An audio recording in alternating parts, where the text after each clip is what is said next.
రాజేష్ అనే ఒక పేద వ్యవసాయకుడు తను పేదరికంలో ఉన్నందువలన బావిలో పడి చనిపోదామని ఆలోచిస్తూ ఉన్నాడు. ఈ పేదరికం నన్ను చాలా కష్టపెడుతుంది.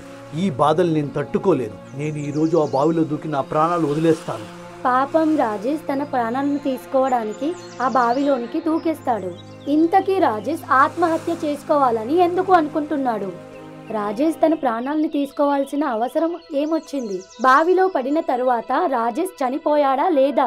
ఇది తెలుసుకోవడానికి మనం రాజేష్ గత జీవితం గురించి తెలుసుకోవాల్సిన అవసరం ఉంది. రేపు స్కూల్ ఫీజు కట్టాలి. మీరు డబ్బులు తీసుకొచ్చారా? ఒకవేళ రేపటి వరకు డబ్బులు ఇవ్వకపోతే స్కూల్ టీచర్ ఎగ్జామ్ సమయంలో మన పిల్లవాడిని ఎగ్జామ్లో కూర్చొనివ్వదు. నేను నా మిత్రులందరినీ డబ్బులు అడిగాను. ఎవరు నాకు డబ్బులు ఇవ్వలేదు. అదే కాకుండా నేను పనిచేసే ఓనర్ను కూడా డబ్బులు అడిగాను. ఆయన కూడా డబ్బులు ఇవ్వలేదు. ఆపదలో ఉన్నప్పుడు ఏ స్నేహితుడైతే మనకు సహాయం చేయడో అలాంటి స్నేహితులు మనకి ఎందుకు? ఇంకా ఏ యజమాని అయితే అడ్వాన్స్ డబ్బులు ఇవ్వడం అవసరానికి అలాంటి వాళ్ళ దగ్గర పని చేయడం ఎందుకు? ఊర్లో ఒకే ఒక కంపెనీ ఉంది. దాంట్లో కూడా కష్టంగా పని దొరికింది. నువ్వేమంటావు? దాన్ని కూడా వదిలిపెట్టనా? ఇంత తక్కువ జీతంలో ఇల్లు చాలా కష్టంగా గడుస్తుంది. ఇలా అయితే రేపటి వరకు మనం ఫీజు ఎలా కట్టగలం? నాకేం అర్థం కావట్లేదు. నన్నేం చేయమంటావు నువ్వు? ఒకవేళ రేపటి వరకు ఫీజు కట్టకపోతే అప్పుడు పిల్లల్ని స్కూల్ పంపడం కుదరదు. పిల్లలు జీవితాంతం చదువులేని వారు అవుతారు. ఇలా చెప్పేసి సుమిత్ర గదిలోనికి వెళ్ళిపోతుంది. ఓరి భగవంతుడా, ఎప్పటి వరకు నన్ను పరీక్షిస్తూ ఉంటావు? మాకు మంచి రోజులు ఎప్పుడు వస్తాయి? మరుసటి రోజు రాజేష్ కార్ఖానాలో పనిచేసేటప్పుడు అప్పుడే చమన్ తన దగ్గరికి వచ్చి ఇలా అంటాడు. రాజేష్, నిన్ను యజమాని పిలుస్తున్నారు. రాజేష్ యజమాని దగ్గరకు వెళ్తాడు. రాజేష్, నీ మీద ఫిర్యాదు వచ్చింది. నా ఫిర్యాదా? అవును, నువ్వు సరిగ్గా పని చేయట్లేదంట. నువ్వు ఇలా పని దొంగలా ఉంటే రేపటి నుంచి పనిలోకి రావాల్సిన అవసరం లేదు. యజమాని, నేను సరిగ్గానే పని చేస్తున్నాను. అయితే నేను అబద్ధమాడుతున్నానా? నేను అలా అనలేదే. నువ్వు అలా చెప్పావో లేదో నాకు తెలియదు, కానీ నేను చెప్పేది విను. రేపటి నుంచి నువ్వు పనిలోకి రావాల్సిన అవసరం లేదు. ఇలాంటి అనర్థం చేయొద్దు యజమాని, నా జీవితం పాడవుతుంది. యజమాని తన కార్ఖానా నుండి రాజేష్ ని పనిలో నుంచి తీసేస్తాడు.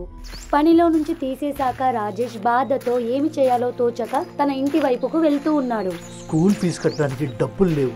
ఆ పై నుంచి ఉద్యోగం కూడా పోయింది. నేనేం చేయాలో నాకు అర్థం కావట్లేదు. రాజేష్ ఇంటికి వచ్చాక తన భార్యతో జరిగిందంతా చెప్తాడు. ఇది విన్నాక అందరూ ఆశ్చర్యపోతారు. తర్వాత రోజు నుండి రాజేష్ రోజు పని కోసం వెతుకుతూనే ఉంటాడు. కానీ ఎక్కడా తనకి పని దొరకదు. ఇలాగే కొన్ని రోజులు గడిచిపోతాయి. ఏవండి, 2 రోజుల నుంచి మనం ఏమీ తినలేదు. చాలా ఆకలిగా ఉంది. ఏదైనా చేయండి. సరే, నేనేదో ఒకటి చేస్తాను. ఇలా చెప్పి రాజేష్ అక్కడి నుంచి తినడానికి ఏదైనా తీసుకురావడానికి బయలుదేరతాడు. తను తన స్నేహితులందరినీ కొంచెం డబ్బు సహాయం చేయమని అడుగుతాడు. కానీ ఎవ్వరూ ఒక్క పైసా కూడా సహాయం చేయరు. అందుకనే రాజేష్ బాధతో ఒక చెట్టు కింద కూర్చొని ఆలోచిస్తాడు. ఓరి భగవంతుడా, నేనేం తప్పు చేశాను? నువ్వు నన్ను ఎందుకు ఇలా కష్టపెడుతున్నావు? ఇప్పుడు నేను నా కుటుంబానికి 2 పూటల భోజనం కూడా పెట్టలేకపోతున్నాను. రాజేష్ భగవంతుడితో తన బాధ గురించి చెప్తున్నప్పుడు అప్పుడే తన చూపు ఒక బావిపై పడుతుంది. భగవంతుడా, నువ్వు గెలిచావు, నేను ఓడిపోయాను. అందుకే నేను వస్తున్నాను నీ దగ్గరికి. ఇప్పుడు నాకు బతకాలనే లేదు నీ కూడు గుడ్డ లేని లోకంలో. చాలా బాధలో ఉన్న రాజేష్ నిండుగా ఉన్న ఆ బావిలోనికి దూకుతాడు. రాజేష్ బావిలోనికి దూకగానే ఒక అద్భుతం జరుగుతుంది. అప్పుడు రాజేష్ నీటిలో మునిగిపోవాల్సింది, కానీ తనకు తానుగా ఎగురుకుంటూ బయటికి వస్తాడు. అరే, నేను బావిలోంచి బయటికి ఎలా వచ్చాను? ఈ అద్భుతం ఎలా జరిగింది? రాజేష్ కి ఆ సమయంలో ఏమీ అర్థమవ్వదు. అప్పుడే తను బావిలోనికి మళ్ళీ దూకుతాడు. కానీ మళ్ళీ రాజేష్ తనకు తానుగానే గాలిలో ఎగురుతూ బావిలో నుంచి బయటికి వస్తాడు. నేను బావిలోంచి బయటికి ఎలా వచ్చాను? ఇదేం జరుగుతుంది? ఒకవేళ ఇది దయ్యాల బావి కాదు కదా? రాజేష్ భయపడుతూ అక్కడి నుంచి పరిగెత్తడం మొదలు పెడతాడు. రాజేష్ బావి నుండి చాలా దూరంకి చేరుకుంటాడు. కానీ ఎందుకని రాజేష్ పరిగెడుతూ రాజేష్ మళ్ళీ ఆ బావి దగ్గరికే చేరుకుంటాడు. అరే దేవుడా, నేను తిరిగి ఈ బావి దగ్గరికి ఎలా వచ్చాను? భయపడుతూ రాజేష్ వేరే దిశ వైపుకు పరిగెడుతూ ఉంటాడు.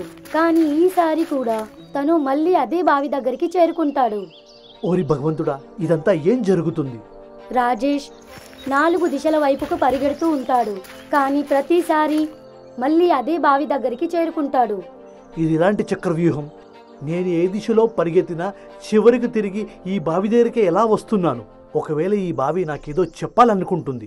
ఇలా ఆలోచిస్తూ రాజేష్ బావి దగ్గరికి వెళ్తాడు మరియు బావిలోనికి తొంగి చూస్తాడు. రాజేష్ బావిలోనికి తొంగి చూడగానే అంతలోనే బావిలోని నీళ్లు మొత్తం మాయమైపోతాయి. బావి చివరలో ఒక ముసలమ్మ కనిపిస్తూ ఉంది. రా నాన్న, నా దగ్గరికి వచ్చేయు. ముసలమ్మని చూసిన తర్వాత రాజేష్ భయపడతాడు.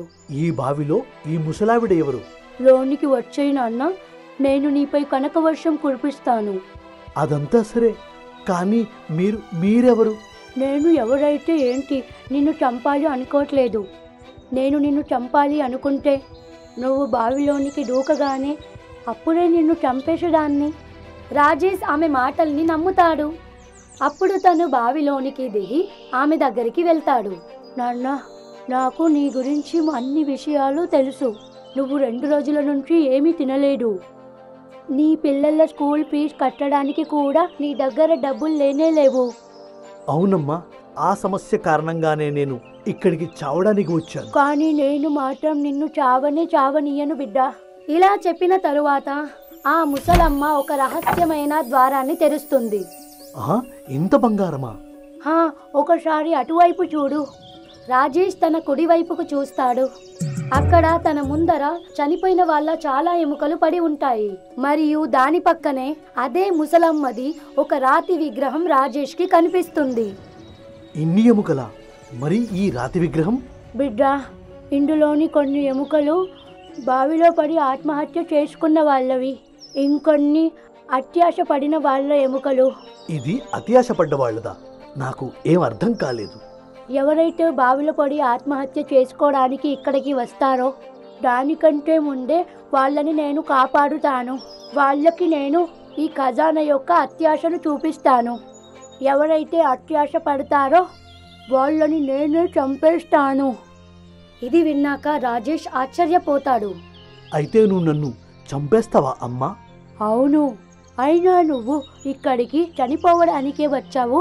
ఒకవేళ నేనే నిన్ను చంపేస్తే ఇందులో ఆశ్చర్యపడాల్సింది ఏముంది? నువ్వు నన్ను చంపాలనుకుంటే మళ్ళీ ఎందుకు బతికించావు? నేనొక శపించబడిన ఆత్మని, మరియు ఆ విగ్రహం కూడా నాదే. ఒకవేళ నేను ఈ బావిలో 100 మంది మనుషులను చంపేయగలిగితే ఆ శాపం నుంచి విముక్తి కలుగుతుంది. ఇప్పటి వరకు 99 మందిని చంపేశాను. ఇంకా 100వ సంఖ్య నీదే అవుతుంది. నన్ను చంపి నీకు ముక్తి దొరుకుతుందంటే నువ్వు నన్ను సంతోషంగా చంపేయి. నేను ఎలాగో చావాలని అనుకుంటున్నాను. రాజేష్ నోటి మాటను విన్న తరువాత ఆ ముసలమ్మ ఆశ్చర్యపోతుంది. నువ్వు నా గురించి ఆలోచించావు, ఇది నాకు చాలా సంతోషం. ఇప్పుడు నేను నీ గురించి ఆలోచిస్తాను. అప్పుడు ఆ ముసలమ్మ రాజేష్తో ఇలా అంటుంది. నువ్వు చనిపోతే ఖచ్చితంగా నాకు విముక్తి దొరుకుతుంది. కానీ నేను అనుకుంటున్నాను నువ్వు ప్రాణాలతో ఉండి నాకు విముక్తి కూడా దొరకాలి అని. కానీ అది అలా ఎలా జరుగుతుందమ్మా? కుదురుతుంది. కొంత సమయం కోసం నేను నా మాయ మంత్రాలతో నీ ప్రాణాలని ఈ విగ్రహంలోనికి పంపిస్తాను. ఎలాగైతే విగ్రహంలోనికి ప్రాణం వస్తుందో నేను అప్పుడే దాన్ని చంపేస్తాను. తను చావగానే నీ 100 ఎముకల ప్రతిజ్ఞ పూర్తవుతుంది. మరి నా ప్రాణం సంగతి ఏంటి? అది చనిపోగానే నేను మీ ప్రాణాలని నీ శరీరంలోనికి తిరిగి పంపిస్తాను. తిరిగి నువ్వు మళ్ళీ బ్రతుకుతావు. మరియు ముసలమ్మ అలాగే చేసింది. రాజేష్ యొక్క ప్రాణాన్ని కొంత సమయం కోసం అందులోనికి చేర్చింది. విగ్రహంలోనికి ప్రాణాలు రాగానే ఆ ముసలమ్మ దాన్ని చంపేసింది. తర్వాత రాజేష్ ప్రాణాన్ని తన శరీరంలోకి మళ్ళీ చేర్చింది. రాజేష్ ప్రాణాలు తిరిగి రాగానే ఆ ముసలమ్మకు కూడా శాపం నుండి విముక్తి కలుగుతుంది. అమ్మా, మీరు దేవతనా? అవును రాజేష్, నాకు నీ వల్లే ఈ శాపం నుంచి విముక్తి కలిగింది.